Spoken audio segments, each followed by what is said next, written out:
유튜브 리터러시 세 번째 시간, 오늘은 팩트체크의 중요성에 대해서 알아보도록 하겠습니다. 여러분, 팩트체크라는 말을 들어본 적 있나요? 영어로 팩트체크, 한국말로 사실 확인이라는 뜻의 이 단어는 최근 자주 사용되고 있습니다. 하루에도 수많은 뉴스와 소식, 정보들이 쏟아지는 우리 생활에서 팩트체크의 중요성이 더욱 부각되고 있는데요. 그렇다면 이러한 팩트체크가 왜 등장했는지, 또 그것은 무엇인지 한번 살펴보도록 하겠습니다.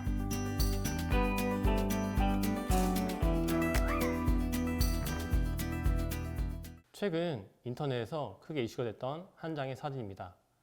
코로나19 예방에 소금물이 효과적이라는 잘못된 정보가 인터넷에 퍼졌고, 이에 대한 사실 확인 없이 따라함으로써 집단 감염이 발생하게 된 사례입니다. 이로 인해 많은 사람의 건강과 안전을 위협하는 결과를 가져오게 되었습니다. 이 밖에도 코로나 관련 잘못된 정보는 굉장히 많은데요. 이란에서는 메탄올이 코로나 예방에 도움이 된다 하여 복용한 후 사망한 사건까지 일어났습니다. 알코올로 코로나19 예방과 치료를 할 수 있다는 잘못된 소문이 SNS 등을 통해 널리 퍼졌기 때문입니다. 현재까지 2,800여 명이 메탄올 중독 피해를 받고 사망자는 480명에 이릅니다. 그렇다면 이러한 일들은 왜 일어나게 되었을까요?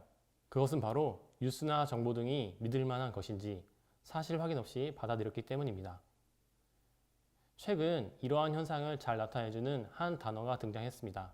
그것은 바로 인포데믹, 정보와 유행병의 합성어로 정보 감염증을 의미합니다. 인포데믹이란 근거 없는 잘못된 소문이 스마트폰 또는 인터넷을 통해 퍼지면서 정치나 경제, 사회 등에 치명적인 영향을 주는 현상을 말합니다. 지금의 전 세계적 위기 상황일수록 인포데믹은 더욱 많아질 것이며, 따라서 항상 정보와 소문이 믿을 만한 것인지 사실인지 비판하고 확인하는 습관이 꼭 필요합니다. 한편 인포데믹 외에도 아예 거짓 정보를 만들어서 사실인 것처럼 유포한 일도 일어났었는데요. 우리는 이것을 가짜 뉴스라고 부릅니다. 정치 뉴스를 들 수 있는데요. 오바마, 트럼프 사례를 들 수 있습니다.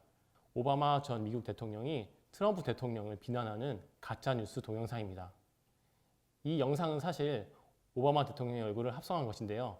특정 후보를 비방하기 위해서 인공지능이 만들어낸 대표적인 가짜 뉴스입니다. 이러한 인포데믹과 가짜 뉴스가 계속해서 생성된다면 우리 생활에는 어떤 영향을 주게 될까요? 2017년 인식조사를 보면 우리 국민의 84%가 한국 사회에서 가짜 뉴스로 인한 문제점은 매우 심각하다고 느끼고 있으며, 국민의 76%가 가짜 뉴스 때문에 진짜 뉴스를 볼 때도 가짜로 의심이 든다고 응답하였습니다. 인포데믹 현상과 가짜 뉴스의 문제점은 첫 번째로 전파 속도가 매우 빠르다는 것입니다. 그래서 사람들에게 쉽게 접근한다는 문제점이 있습니다. 두 번째, 빠른 전파 속도로 인하여 사람들이 정보나 소문에 대해 사실을 확인할 시간이 부족하다는 것입니다. 그리고 세 번째, 우리의 사회를 불안하게 만들고, 네 번째, 악의적 뉴스로 특정 사람을 공격하는 등 인권 침해가 일어날 수 있다는 것입니다. 그렇다면 이 영상을 보는 우리 학생 여러분들이 잘못된 정보와 가짜뉴스에 대응하여 할 수 있는 팩트체크, 사실 확인에는 어떤 방법이 있을까요? 먼저 멈추고 생각하는 습관이 필요합니다. SNS나 메신저 등으로 받은 정보를 바로 전달하는 것이 아니라 추가로 의심하고 확인하는 일을 꼭 해야 합니다. 두 번째로는 출처를 확인해 보라는 것입니다. 이 정보나 뉴스가 어디서 왔는지, 믿을 만한 언론사에서 발행한 것인지, 믿을 만한 전문가가 한 이야기인지 꼭 확인해 보는 습관을 가져야 합니다. 세 번째로는 상식에 어긋난 내용이 포함되어 있지 않은지 확인해 보아야 합니다. 이러한 습관은 하루아침에 생기지 않습니다. 무수히 많은 정보와 뉴스가 넘쳐나는 현실 속에서 올바른 정보를 얻고 공유하기 위해서는 반드시 팩트체크, 사실 확인하는 습관이 꼭 필요합니다. 어느 순간 나도 모르는 사이에 잘못된 정보나 뉴스를 생산하고 공유하고 있지는 않은지 다시 한번 되돌아볼 필요성이 있을 것 같습니다. 이상으로 유튜브 리터러시 세 번째 시간을 마치도록 하겠습니다.